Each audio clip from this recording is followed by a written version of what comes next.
भक्तों, खुशी प्राप्त करने के लिए हम पता नहीं क्या क्या करते हैं, लेकिन उसके बाद भी क्या हमें जो वास्तविक खुशी है वो प्राप्त होती है। वास्तविक खुशी का मतलब होता है वो खुशी जो एक बार मिलने के बाद कभी ख़त्म ना हो।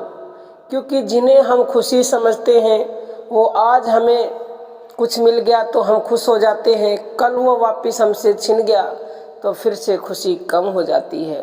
तो उसका नाम खुशी नहीं है, वो है कि दुखों का कुछ कम हो जाना हम खुशी समझ लेते हैं और फिर वापस से जब दुख बढ़ जाते हैं तो हम दुखी हो जाते हैं। खुशी नहीं हो सकती। खुशी का मतलब है स्थायी रूप से सदा सदा के लिए खुश रहे। तो भगवान ये कहते हैं कि अगर आप मेरी भक्ति करते हो और केवल एक मुझ पर ही भरोसा करते हो और मेरे सिवा आपका कोई और आश्रय है ही नहीं, तो यकीन मानिएगा आपको मैं दुनिया की सबसे बड़ी खुशी दूंगा। खुशी ही नहीं, सबसे बड़ी और स्थायी खुशी दूंगा।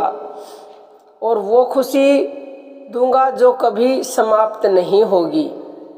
लेकिन उसके लिए निरंतरता से भगवान की भक्ति करनी होगी, दीर्घकालीन सत्संग करना होगा। शास्त्रों में दीर्घकालीन सत्संग के लिए कहा जाता है और उस पर पूर्ण विश्वास हमें करना पड़ेगा कि केवल और केवल एकमात्र सहारा ईश्वर ही है हमारा।